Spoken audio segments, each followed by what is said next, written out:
Le samedi 23 février 2020 fut la première fois qu'un homme s'envolait dans une fusée en direction de l'espace, pour prouver que la Terre était plate. Cet homme, c'était Michael Hughes, et la seule chose qui fut qualifiée de plate ce jour-ci, ce fut lui, après avoir parfaitement, bien qu'un peu trop brusquement, rencontré le sol. Ce fut un homme qui fut qualifié de fou et qui l'était à raison. Mais plusieurs siècles auparavant, un autre homme tout aussi fou faillit payer de sa vie. Tout ça parce qu'il ne faisait que annoncer que la Terre n'était pas le centre de l'univers, mais tournait bien autour du Soleil. Cet homme, c'est Galilée, et afin de faire cette découverte, il n'était pas seul, il était accompagné de sa fidèle longue-vue, ou bien appelée lunette astronomique, conçue par ses propres soins. Bonjour et bienvenue au fil du temps.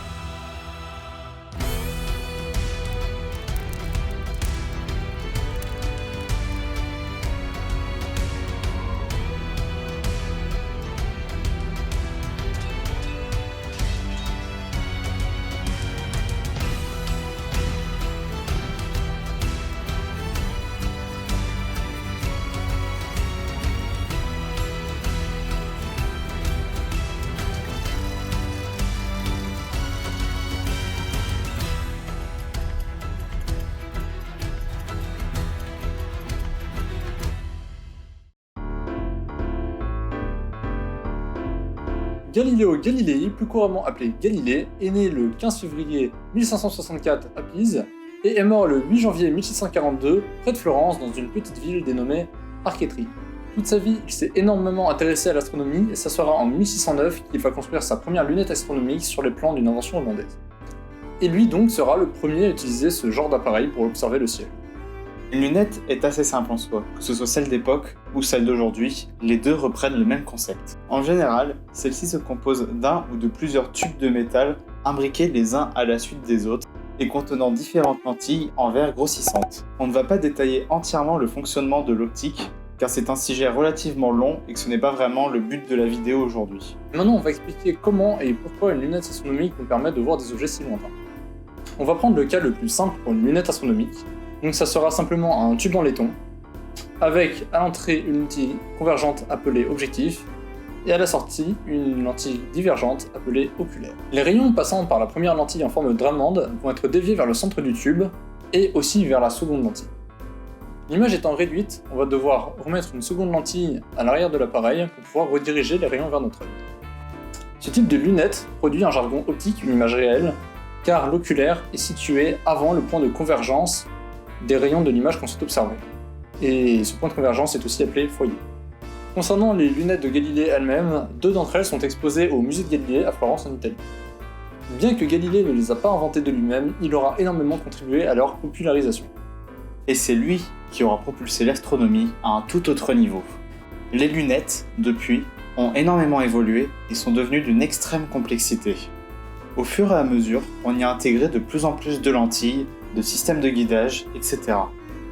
Ces lunettes ont ensuite inspiré à la construction d'engins plus grands, permettant de voir encore plus grand des objets stellaires encore plus lointains. Ils seront appelés télescopes. La principale différence entre une lunette astronomique et un télescope est qu'un télescope, lui, possède un objectif miroir, là où une lunette astronomique possédera une multitude de lentilles. L'avantage qu'on tirera des télescopes sont que le miroir est bien plus facile à construire qu'une lentille, que la qualité d'image est bien supérieure, et qu'à performance égale, un télescope est beaucoup plus maniable qu'une lunette, notamment de par la taille de la lunette.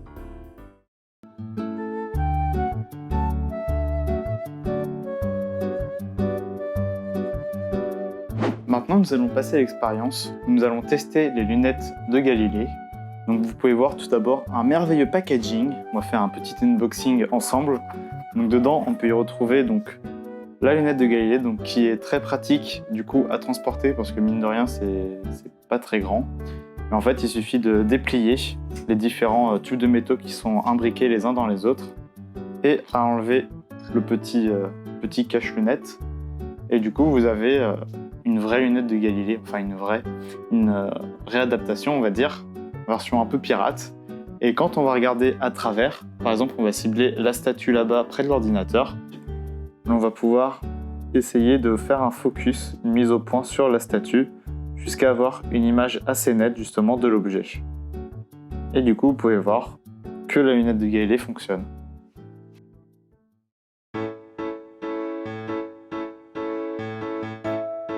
Mais les lunettes comme celles de Galilée auront d'autres applications.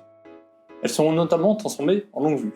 La principale différence est qu'une longue vue se tient à la main, contrairement à une lunette astronomique qui a vraiment besoin d'un trépied et d'une monture pour pouvoir être efficace. Dans la marine, les longues vues étaient essentielles, autant pour repérer des points importants que des terres proches, ou bien même pour voir les navires qui étaient à proximité de nous. De là vont naître les jumelles que tout le monde connaît. Les jumelles ne sont l'association que de deux longues vues associées l'une à côté de l'autre. Mis à part dans certaines applications particulières telles que la chasse ou bien les observations d'animaux, on peut également retrouver des jumelles, que ce soit dans des lieux en hauteur ou bien des sites touristiques afin de pouvoir voir aux alentours. Ici, des longues vues sont souvent présentes et utilisables contre quelques pièces. Dans un cadre plus général, l'amélioration de l'optique va contribuer à l'apparition des lunettes de vue. Bien que des loupes ou des pierres de lecture existaient déjà partiellement, ce n'est qu'au XVIIIe et XIXe siècle que les lunettes vont réellement se populariser.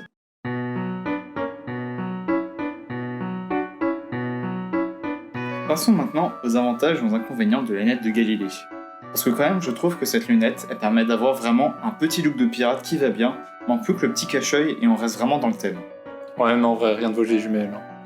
Ouais, mais en tout cas, pour ce qui est de la lunette de Galilée, ça reste quand même plus facile à transporter parce que ça peut se plier, enfin, d'une certaine manière. Ouais, mais tu sais quand même ton téléphone en meilleur zoom aujourd'hui. Certes, mais tu peux pas mater ta voisine avec. Ouais, enfin bon, t'auras quand même l'air moins con si t'achètes un télescope. En vrai, niveau note, où est-ce qu'on en est? Parce que je trouve quand même que c'est une invention qui est quand même classe, faut pas se le cacher. Ouais, je suis assez d'accord. En vrai, je ferais bien un petit 14-15. Ouais, un bon 14. Faut Allez. oublier qu'il y en a d'autres derrière qui vont suivre. J'espère que cette vidéo sur la lunette de Galilée vous aura plu. Si jamais vous avez des idées au sujet de nouvelles inventions que vous souhaiteriez nous voir mettre en place, n'hésitez pas à les poser en commentaire. N'hésitez toujours pas à lâcher un like ou à vous abonner sous la vidéo. Ciao.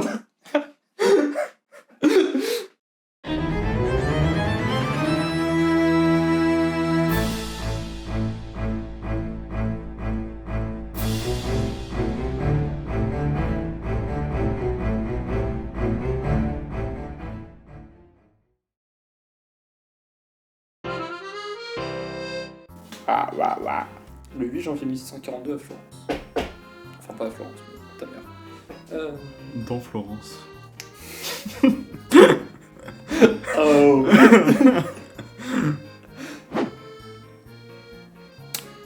Galileo Galilei. C'était pas mal, hein. En vrai...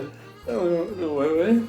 On ne va pas détailler entièrement le fonctionnement de l'optique, parce que c'est un sujet assez complexe et que ce n'est pas vraiment le sujet de la vidéo.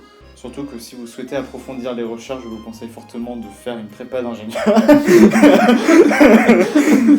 Je vous conseille fortement de pleurer pendant des heures très fort.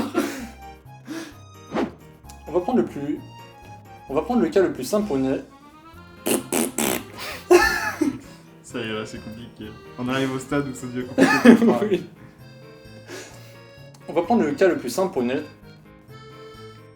Je vais y aller lentement.